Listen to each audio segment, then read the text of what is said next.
इस कार्यक्रम के पुण्यार्जक हैं प्राचीन श्री अग्रवाल दिगंबर जैन पंचायत रजिस्टर धर्मपुरा, प्रधान श्री चक्रेश जैन, महामंत्री श्री विजेंद्र जैन, कोषाध्यक्ष श्री शेखर जैन, सचिव श्री नीरज जैन, मंदिर मैनेजर श्री पुनीत जैन, पंच कल्याणक महोत्सव समिति श्री 1008 पारसनाथ जैन मंदिर, वर्धमान कॉलोनी, सागर, मध्य प्रदेश।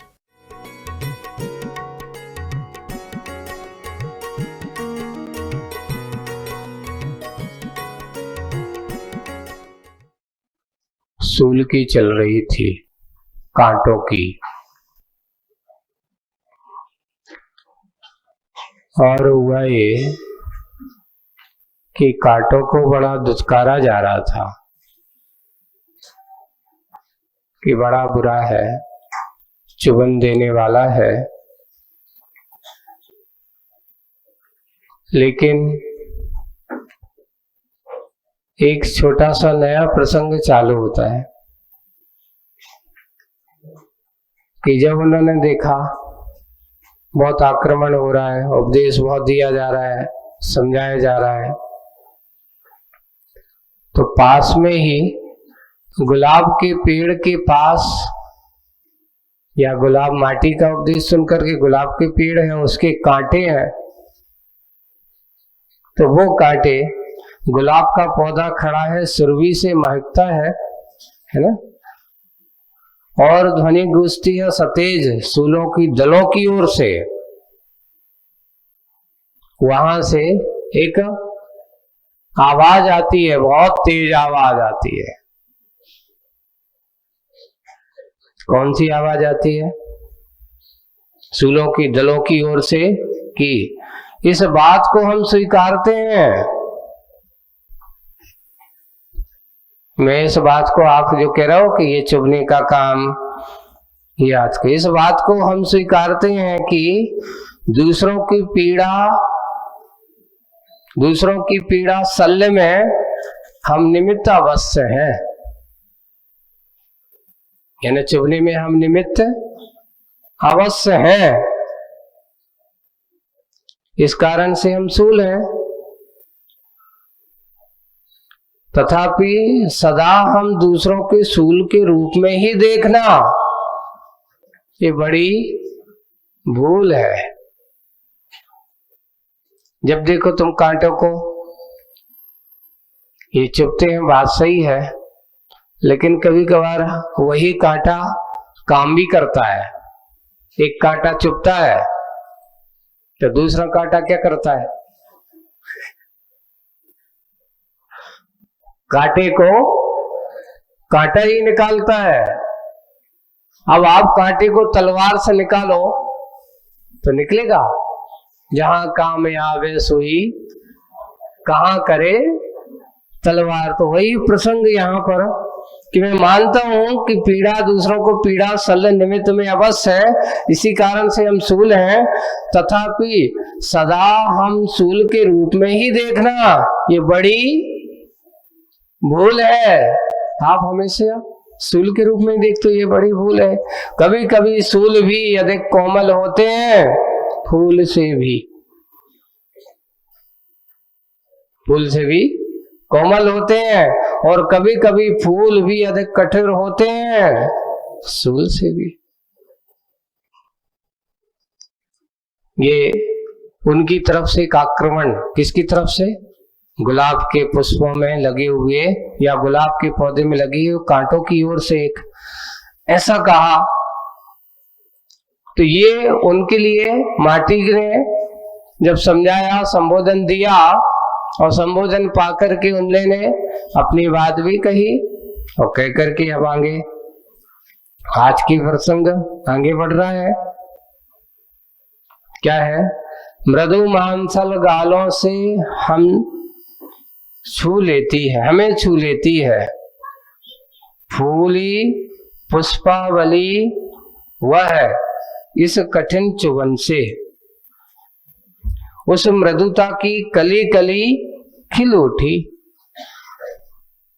अब एक बहुत अच्छा यहाँ पे मृदु मांसल, यानी जिसके मसल जो बहुत मृदु है, वो कोमल है, जैसे आपके गाल, जैसे आपके कैसे होते हैं गाल जो होते ना अच्छे, छोटे छोटे बच्चों के गालों को आप पकड़ो, हो सकता है अच्छा जो बच्चा हो, और उनके गालों को बिल्कुल ऐसे मृदु स्वभावी, ऐसे गाल मृदु मांसल जैसे गाल वाले हमें छू लेती है।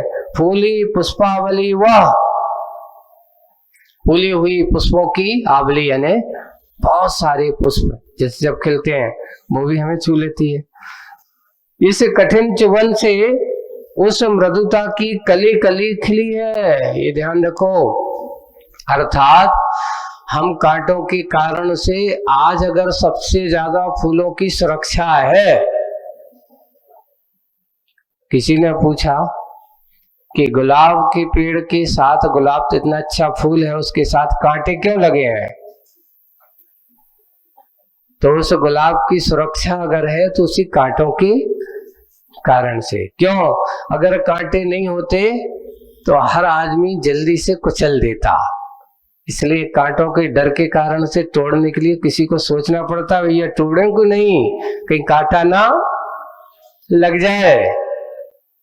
ऐसे ही उस मृदुता की कली कली खिल उठी है, एक अपूर्व सुख शांति संवेदित हो खेलती है उसमें। फिर तुम बताओ, अब वो कह रहा है फिर तुम ही बताओ, हम फूल कहाँ रहे, वे फूल कहाँ रहे? प्रश्नवाचक खड़ा कर दिया कि मात्र हमें एकांत से तुम सूल सूल कह करके मुझे वेदना दे रहे हो, मुझे प्रताड़ित कर रहे हो, ऐसा भी नहीं है। वे फूल कहाँ रहे, ऐसी बात कहना।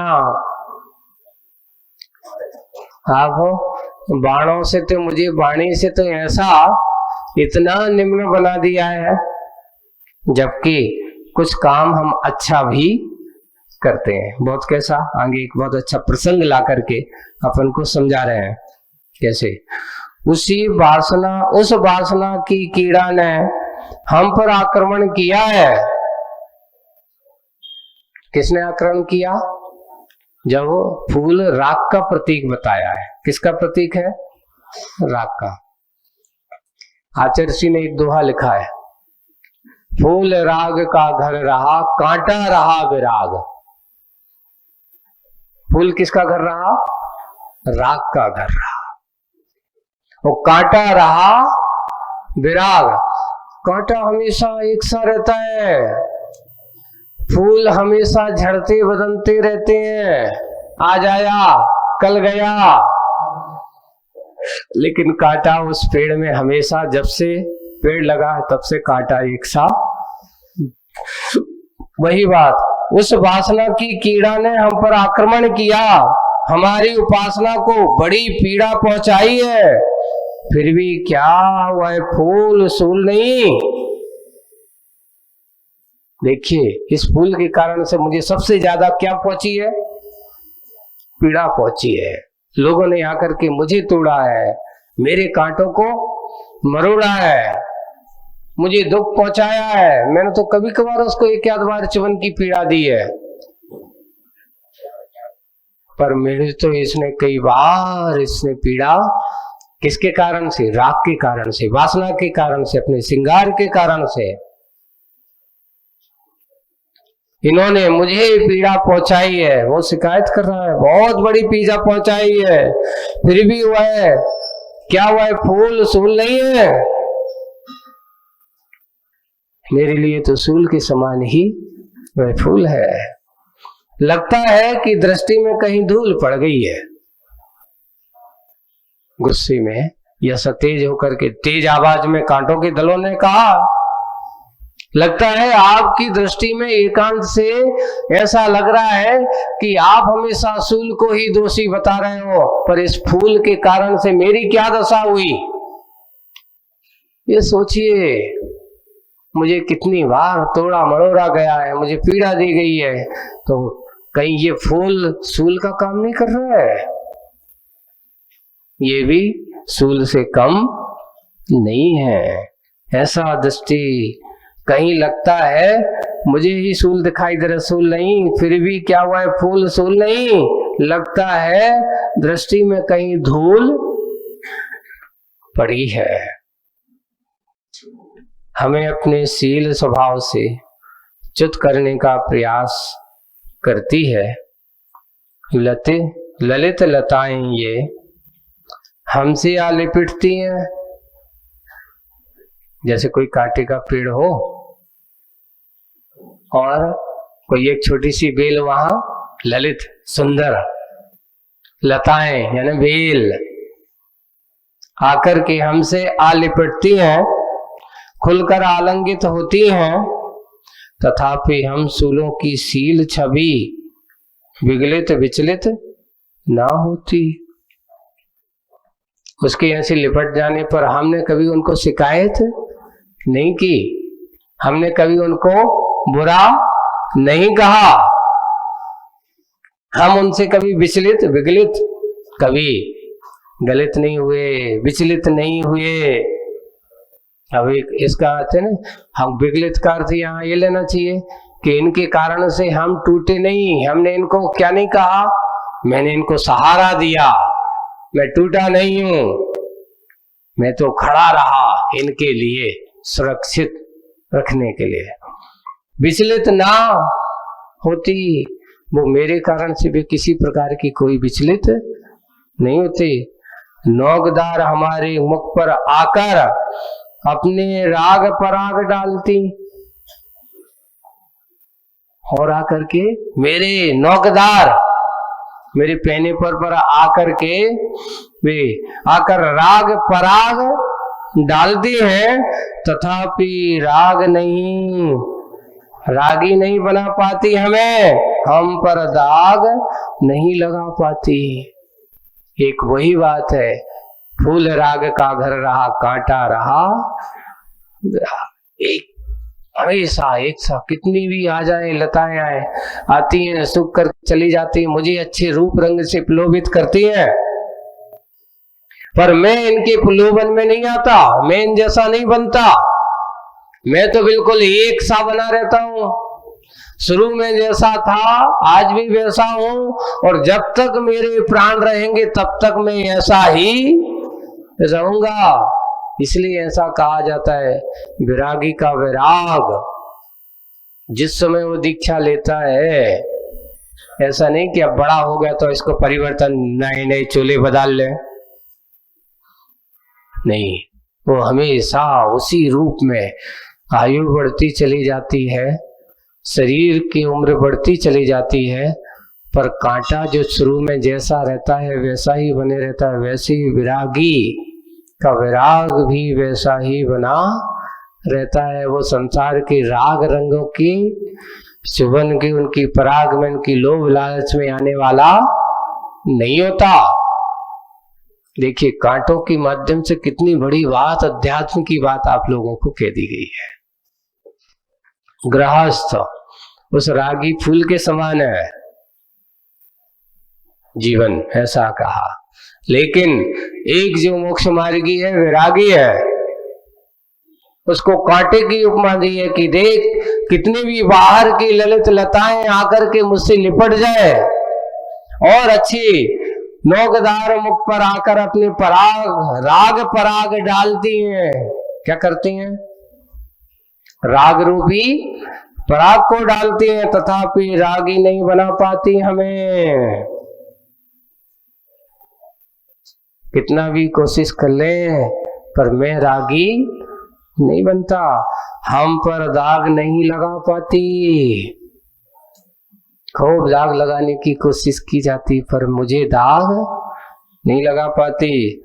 आशा तीत इस नासा तक अपनी सुरभि सुगंध पेशित करती रहती, पर क्या, पर हमारे लिए अच्छी गंध पेशित करती रहती हैं, प्रलोभन देती रहती हैं और प्रेषित करती रहती हैं, पर क्या इस नासा में वह कहीं आशा जगा पाती? प्रश्नवाचक है। मेरे अंदर वो आशा जगा पाती हैं? नहीं। अगर सच्चा साधक है, सही मार्गी है, मोक्ष मार्गी है, देखिए रागियों का राग का प्रलोभन, राग का वातावरण उसके सामने आता है, देखता है, ऐसा नहीं कि नहीं देखता, सब कुछ देखता है। सब कुछ देखते हुए भी किसको देखता है? अपने आप को देखता है। एक प्रसंग आपको आचार्य जी का बहुत अच्छा सुनाता हूं, अच्छा है, याद आ गया कि देखो तुम गृहस्थों के यहाँ आहार करने जाते हो। हम लोगों से जब दीक्षा हुई और दीक्षा हो जाने के बाद जब नई नई दीक्षा थी और महाराज आचार्य जी की जब मूलाचार की क्लास पढ़ते थे तो उस समय एक दिन ऐसे ही प्रसंग आया कि देखो श्रावक ने तुम उसके यहाँ पड़गान किया, उसने अच्छा सम्मान किया, तुम्हें अच्छे से पूजन पाठ की, अतिथि सम्मान उसने किया, पड़गान किया, पूजन की। अब आप क्या सोच रहे हो कि उसने पूजन की तो तुम्हें उस समय फूल जाना चाहिए, वाह इसने हमारी बहुत अच्छी क्या की, आज पूजन की। नहीं, उस समय आपको सोचना चाहिए कि देखो मेरे निमित्त से इसकी कितनी विशुद्धि बढ़ रही है। उसे अपने आप को अभिमान का विषय नहीं बनाना चाहिए। उस समय उस साधक के मन में ये विशुद्धि भाव आना चाहिए कि देखिए मेरे संयम के कारण से, मेरी इस मुनि मुद्रा के कारण से इसके अंदर क्या भाव उड़ रहे हैं, इसके अंदर का राग भाव दूर हो गया, ये अंदर के वैराग्य भाव से भर गया है। ये द्रव्य तुम्हारे मान कसाय बढ़ाने के लिए नहीं है, तुम्हारे उस रत्नत्रय के सम्मान करने के भाव से है। तो उस समय वह पूजन के माध्यम से उनके वैराग्य को परखता है। किसको परखता है? वहां वह अपने अंदर के वैराग्य भाव को प्रस्तुत करता है, सामने के वैरागी के वैराग्य को परखने का कार्य करता है। इसलिए पूजन को कभी ये मत सोच लेना कि मेरा अभिमान की पुष्टि हो रही है, नहीं, ये तुम्हारे अभिमान की पुष्टि नहीं है। तुमने जो संयम के मार्ग को अपनाया है उसके सम्मान की पुष्टि हो रही है। और फिर बाद में आपकी इंद्रियों की परीक्षा की जाती है। ये तो तुम्हारे वैराग्य का परीक्षण हुआ। फिर बाद में आपकी इंद्रियों की क्या होती है? अच्छी थाली लगाएगा, पूजन करने के बाद शुद्धि बोलेगा, और शुद्धि बोलना वैसे नवदा भक्ति में थाली दिखाना नहीं है, लेकिन फिर भी आपको जानना चाहते कि महाराज इनका त्याग वैराग्य कितना है। वो जाएगा अच्छे बड़ी अच्छे सुंदर सुंदर पकवान लगा के दिखाएगा, है ना, अच्छे व्यंजनों को, अच्छे भोजनों को अच्छी सुगंध से सुरभित हैं, और वहां पर वो आपको दिखाएगा, दिखा तो देगा, कदाचार जी कहते वो तुम्हें दिखा तो अंदर तुम्हारे अंदर की उदीर्णा शक्ति को जगा देगा, लेकिन जब देने की बात आएगी तुम्हारे पास आए कोई भरोसा नहीं है। इसलिए उस समय ज्यादा टेंशन मत करना, जो कर दिखा दो भाई, देखने में हमें कोई बाधा नहीं है, लेकिन मेरा तो इसका त्याग है, उठा देता है। महाराज एक टुकड़ा रसगुल्ला तो रख लो भाई, जब लेना ही नहीं है तो क्यों रख लो।